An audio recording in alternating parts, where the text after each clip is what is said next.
welcome to Have I Got News For You? I'm Bill Bailey. In the news this week, at a Labour conference hotel breakfast bar, some disappointed customers are told that the honey nut loops are all gone.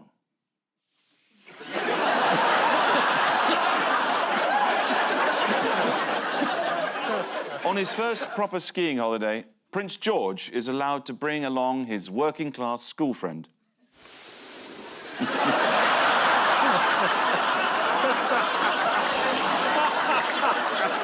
And in Paris, the Irish Olympic team present organisers with a last-minute suggestion for a new games format.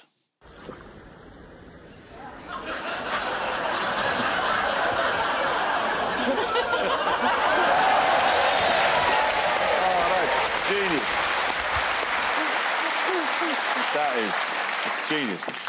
On Ian's team tonight is a journalist who once wrote an article entitled "What Happens When a Joke is Followed by Silence?" And looking at the audience tonight, I don't think it'll be long before we find the answer. So, please welcome Helen Lewis.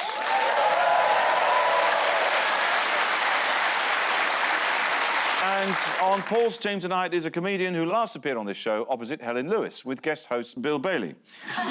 Sorry, for a minute there, I thought I'd nodded off during a very long recording. Please welcome Daliso Chaponda.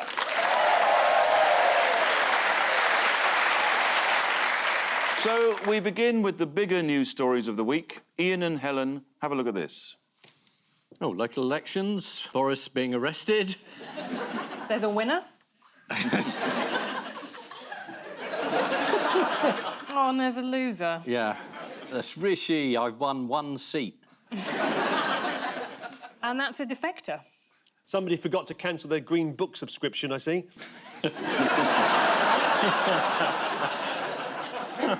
Yes, this is the news that a number of female mayors has for the first time overtaken the number of mayors called Andy. So, what did nobody see coming? Well, everybody saw a Tory rout coming, and it was indeed a Tory rout. They lost 500 councillors. They lost the West Midlands mayoralty. They lost the Blackpool South by-election. And they lost their passion for life, Bill. That's a shame. And at the end of the evening, the Lib Dems had won more councillors than the Tories. Now, that's bad. And they had a sort of defection as well, didn't they? Yeah. They did. Natalie Elphicke. Yes, let's have a look. Yeah, there she is. At the last minute, just before Prime Minister's question time, she defected. She crossed the floor, which is amusing because she's the MP for Dover and she's used to people crossing her. And also, she was about as welcome as a surprise visit from Matt Hancock. Well, you sound like you're speaking from experience, sir. A lady never kisses and tells. No. But it was a surprise because she's defected to Labour and she's not a sort of centrist Tory. She's a sort of right-wing headbanger. Yeah. She was a member of the European Reform Group. Right. And she's really not considered anywhere near the Labour Party. It doesn't seem to make any sense, does it? Because also she says she's going to be standing down at the next election, which will be in a few months. So why is she doing it? Is she actually defecting or is she a mole?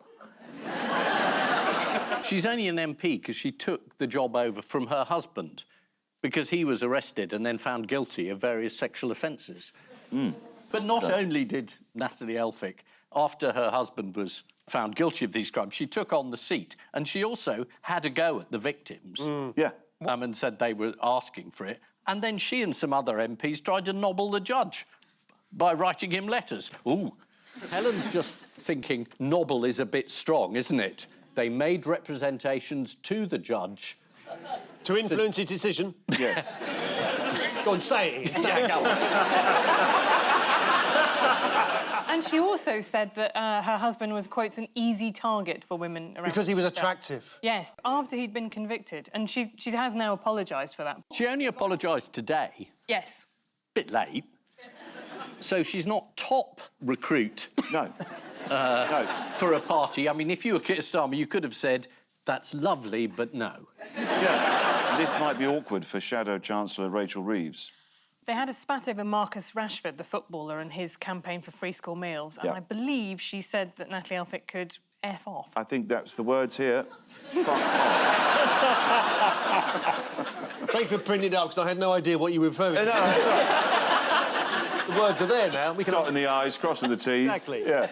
And this might also be awkward for Keir Starmer as well. Why might that be? He just looks a bit of a soft touch. That's actually a very apposite description, because Natalie Elphicke has, in the past, repeatedly called him Sir Softy. Ooh. And this is how the Sun newspaper imagined that. Like a sort of 18th century ice cream. Yeah. That's right. That's Elton John going to a party. Keir Starmer's theory is that he needs to get all kinds of people to vote Labour, so getting the most bonkers right-wing person possible to join the party, he can show what a broad church You they see... are. Could be you. It could be you, yeah, slightly to the right of Goebbels. Yeah, so anyway... Aren't they little furry creatures? Yes, that's right. So, yeah, we're going back to the elections, right? Yes. And what happened to one of the Andys, Andy Burnham? He did well. Yes. Perfectly boring re-election, steamed it, never in question. He's been re-elected as King of the North. Look at this. Hey, there he goes. Oh, no, you see. Oh, who'd have thought an older man dancing would be embarrassing like that? But what's interesting is they've obviously had two separate choreographers. Yes. Shocking behaviour. There was a shock recount in the West Midlands mayoral contest for the the Tory incumbent, Andy Street, and luckily a third Andrew Mitchell, was unruffled. Is Andy Street going to lose? Where do you think it is? Well, we know there's a recount, so we know either that Andy Street has won or that he has nearly won. That's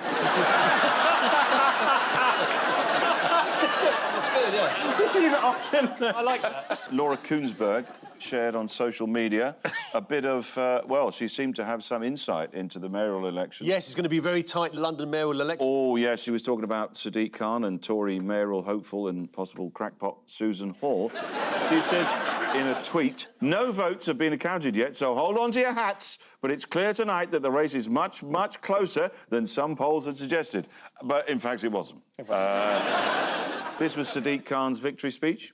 Thank you from the bottom of my heart. Thank you, London. Go and kill London! Go and kill London! That was the Britain First candidate. Who was beaten by a bin.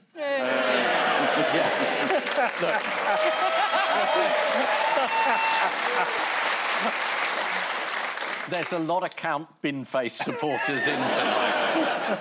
And further north, who has become the keeper of the Scottish seal? John Swinney. John Swinney, yes. Swinney, yes. Yeah. He's already had one go at it, and it worked out so well, they've got him back again to be head of the SNP again. Yes, it's John Swinney, you're right. He's been sworn in as the new First Minister of Scotland and is now keeper of the Scottish seal. Here he is. That's him, just about to make a couple of waffles. And what has reluctant taxpayer Nadeem Zahawi announced this week? He's announced that he's going to be stepping down at the next election, and in his resignation letter he said that every morning as he shaves his head, he thinks about his duty to his country. Have you ever thought that? I think... Do you have to shave your head every morning? How do I know? Well, how would I know? How would I know? I know. Well, that's right. He's gone.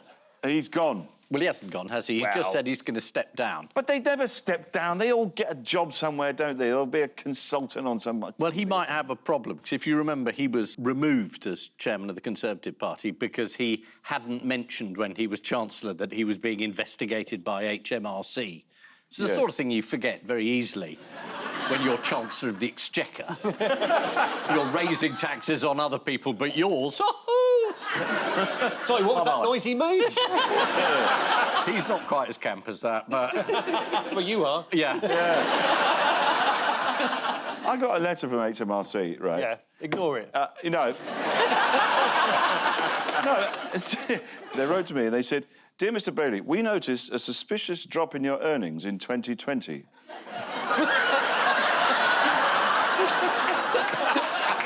Well, duh. The letter to Baroness Moan says, we noticed a suspicious raise. Yes, exactly.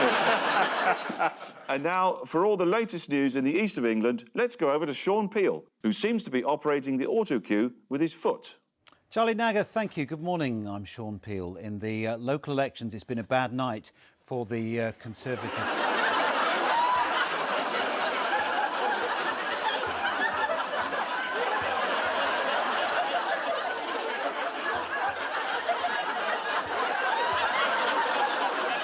It's been a bad night for the Conservative. They've lost more than 30 councillors across the 6 authorities where overnight counting took place.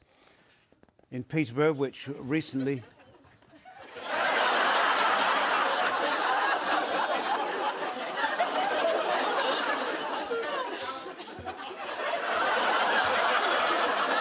I do apologise, we seem to be having some problems this morning. One BBC presenter made a bit of a slip when she referred to the top election expert, John Curtis, as Richard Curtis. Although...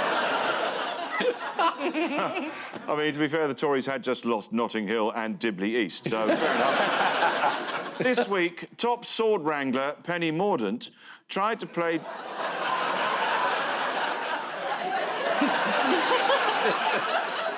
What? Penny Mordaunt, the one that held the thing. That's the worst. I know.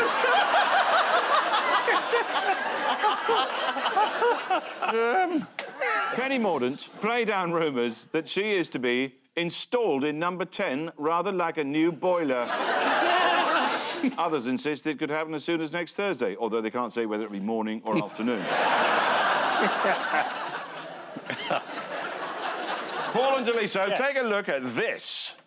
Right, if I was a little bloke, I wouldn't walk through big doors. That's the first thing I say. There we go. Oh, look, why did they do that stupid walk? Oh, hello, who's this? Stephen Seagal, is it? Seagal? Yeah. Bloke in the middle with the natural-looking hair. Yes, so this is, much to everybody's surprise, Vladimir Putin has become, whichever he is, President, Prime Minister, Lord and Ruler of Russia, again for the 5th time. Yes, a shock win. Result. Shocking, Yeah. shocking. And still all the pomp and circumstance. They can do a rigged election pretty well, can't they? Pretty well. And look, I'm African and they're top-notch. Yeah. Whole other level. Seagal, what was he doing there? Steven Seagal, I love the why fact is he there? that a washed-up action star is now a prop to Putin, and I think we need more of this. Each nation should have one as their champion. Yeah. There's a picture of Seagal here. He has been on the old Just for Men, you know. Just for Raccoon, I mean... he's just... Look at it. He looks a bit like Ming the Merciless there. Yeah. There you go.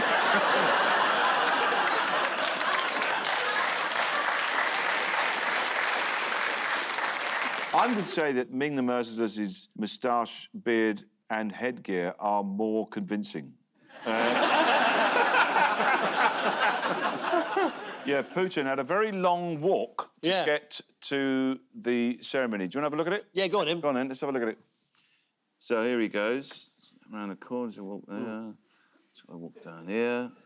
Long walk to Building up a freedom. big static charge on that carpet. Rather reminiscent of a sequence in The Shining, I think. Yes. Well, we'll come back to that. Yeah. So, did you notice anything peculiar in that ceremony? Big doors. Everything. Yes. The guards. 2 of them walking along, yeah. But they did something odd, though. When he came through the doors, they They started do a leaving. weird... Yes. They look at him in a funny way. Oh, I wouldn't be doing that. Well, no, I mean... Ooh, hello. Yeah. It's a bit camp, though, isn't it? Do you think it's like, oh, look at him, who does he think he is? You know, it just looks... There's another one who's coming through a door, and this soldier does a weird leaning thing here. I mean, he might well end up being arrested for being tall. Yeah. Meanwhile, Putin is still on his long walk. Yeah, go on, then. Let's have a...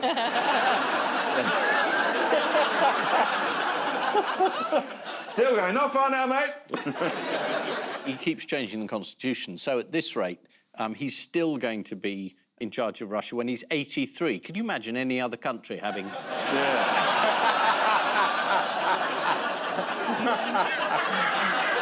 Staying with authoritative world leaders, what have we learned about Donald Trump this week? Way too much.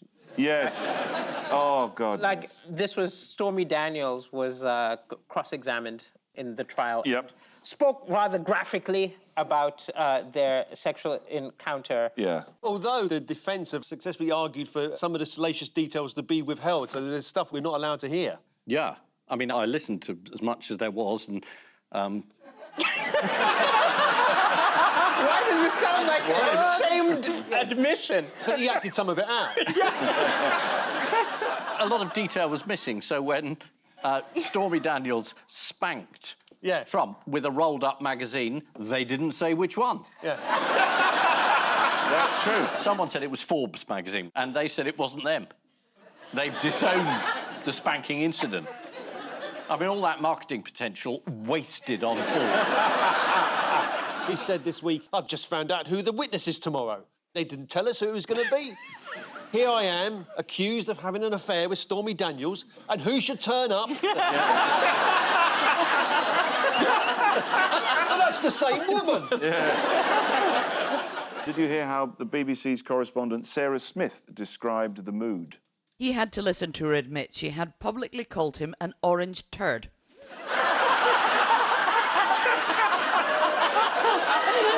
And his lawyers didn't do any favors because they asked, who did you mean when you said orange turd? Obviously, Donald Trump. Yeah. If he wears one of those orange suits, his face completely disappear, won't it? It just look like an empty suit walking around. Trump's lawyers said the one thing we don't want to discuss is genitalia. And given that it's about whether they had sex or not, I thought this is going to come up, isn't it? Yes. Oh, your joke. You did that. You did that. Go on, get out. Appalling. Filth mongers. The reasonable man speaking. Oh, yes. Yeah. Grow up. Come on, grow up, And you everyone. made him seem like a smutty 7-year-old schoolboy. By the way, let's see how Putin's getting on. Yeah, go on, how's he getting on? Oh, there we go, yeah, it's still going. Go on, mate. Just down the stairs, straight on, keep going.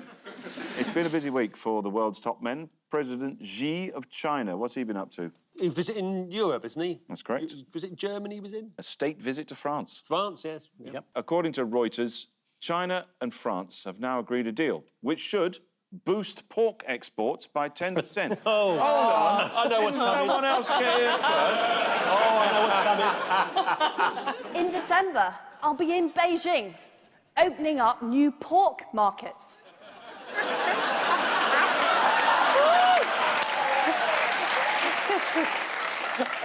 Doesn't get any better. So, to round two, it's time for the picture spin quiz. Yeah. Fingers on buzzers, teams. Oh, yes. I saw this story. This is about hanging baskets, isn't it? In Cambridgeshire, is it? And suddenly they're not allowed to tie hanging baskets to lampposts because of the so-called risk of having an electric shock. Health and safety gone mad. Health and safety gone mad, yes, exactly right. Cambridgeshire County Council told residents that hanging floral baskets from lampposts is reckless behaviour. And they can only do it if they attend a £165 health and safety course. The president of the Chatteris in Bloom Floral Festival, Susan Unwin, she's come up with a solution to this problem. Can you imagine what that might be? They're not going to hang any baskets? Well, she said she'll just hold them up herself. Good for her. Who else has made the news for complaining to the local council here? No, this is a serial complainer, David Fairchild, who has been dubbed the Weasenham Whinger. Here he is. He doesn't, in this picture, seem like a complainer. He seems so happy. He complained that a new complaints policy created by the local council unfairly targets him. He said the new policy allows them to limit communication with any parishioner who uses abusive language, sends too many emails, or questions the integrity of councillors. And how did David describe this policy? He said it was 4 pages of trollop. That's Anthony. Yes. Whoa, what? What complaints has David made to the council? No. No. Neighbours. He made 31 complaints, incorrect invoicing, grass cutting without supporting documentation. And then, as a result of his complaints, the entire parish council resigned. He's effective. Yeah, quite effective. Can he start complaining to the Tories tomorrow? Yeah. Here's a picture of Mr. Fairchild in his office. Surrounded by bottles of whiskey, I'm going to guess mainly drunk by his wife. So, You'll be getting a letter of complaint from her. Well, yes. All right, time now for the odd one out round. Just one between you this week. They are North Yorkshire Council, Daniel Defoe, calligrapher Stephanie von Verten-Gill, and boulanger Rodolphe Londemaine. Isn't that the guy who has shocked France with his vegan croissant? Yes. He's actually kind of extraordinary shock. He's left the butter out. Everybody has left something out. So North Yorkshire in the news for leaving out the apostrophes on road signs. Ah, yes. Oh, She is the woman who did the coronation roll. Yes. And there was a story about she didn't dot one of the I's. Yes, that's correct. Daniel Defoe, he used to be called Daniel Foe, and then he shoved a dirt So in. he's added something in.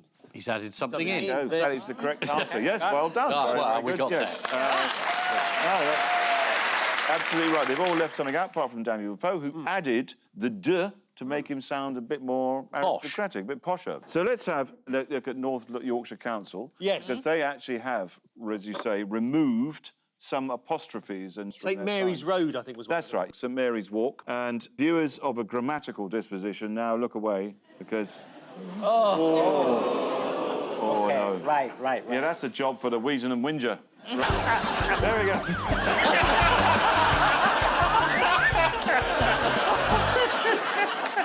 How are the critics of this scheme getting their own back to try and sort of fix this? With a felt tip pen, surely. Yeah, they're using permanent markers to put apostrophes, hyphens and ampersands back on the signs. Phew. Look, here we go. There's the locals there. See? You see? Yeah.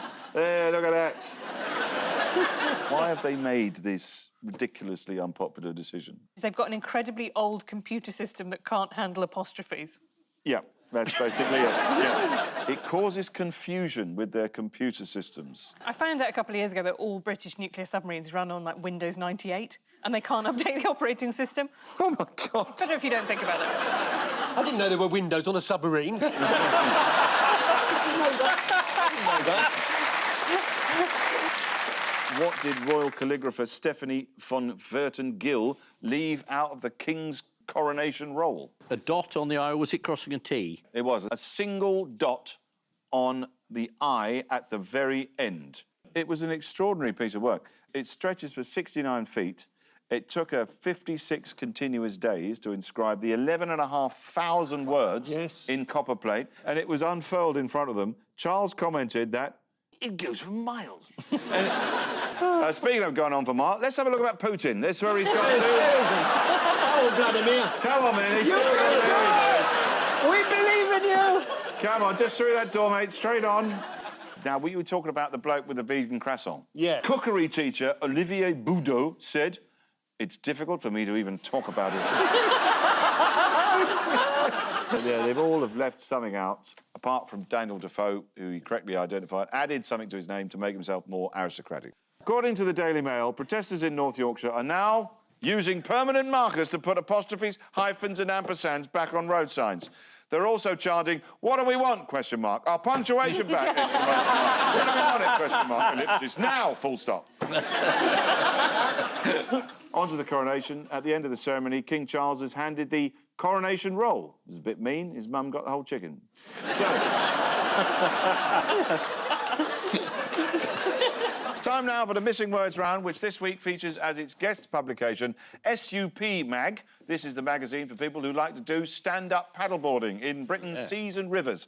And lucky for them, every issue now comes with a free packet of Imodium. So, we start with, have you ever tried to what on a plane? It isn't easy. get anywhere. Take your paddleboard on a plane. Yes, exactly. Oh, well done. Get a 14-foot paddleboard on a plane. It isn't easy. This is Holly Pye, who explains that if you're planning on flying with your paddleboard, you must have a backup plan in case you're not allowed on the plane. Surely the paddleboard is the backup plan, isn't it? Next. If you suddenly hear a loud, aggressive buzzing noise in your garden, what? It could be a special hornet from South Africa, South America, South London. It could be a cockchafer. Oh. What are they? Well, Tight underpants, aren't yeah, they? cockchafers. Can you look it up? Can you look up tight underpants? Next, Fat Stick Hard Case is one of the best Rap artists currently on the scene. If only that were true, Ian. The first bit of that sentence was extremely current, but the second bit, currently on the scene. Yeah. Yeah, Yes. I lost confidence I know. halfway through. One of the top paddleboarders. Yeah, well, Yeah. it's one of the top paddle boards on the market. Yeah. Yes. This is from an interview with the SUP mag Gavin Knox, who says he's been paddling for over 12 years. Strong current. Finally, Lord Williams of Oystermouth thinks what are boring? Normal names. Something happens in church. Praying. Praying. Hymns, yes. Oh, hymn. Oh, yes. It's saying that hymns sung today are boring. Oh. This is the previous Archbishop, is it? That's right, Rowan Williams. He's Why does he now call himself Oystermouth? I think it's just an affliction, isn't it? a bit gritty and he's got a pearl in one corner. That's it, yeah. And it's very difficult to open. The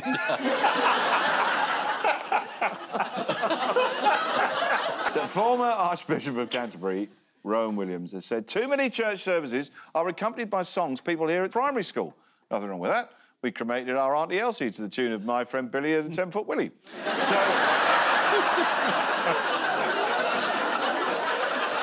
He didn't need a paddleboard, did he? The final scores are Ian and Helen have 7, Paul and Daliso 6. But before we go, there's just time for the caption competition. RAF cutbacks severely hit the Red Arrows display team.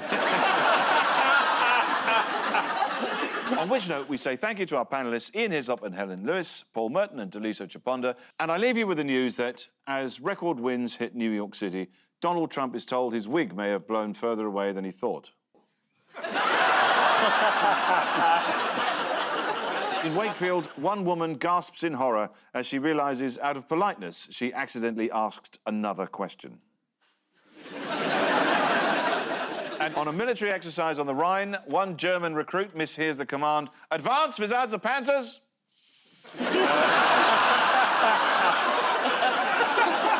Good night.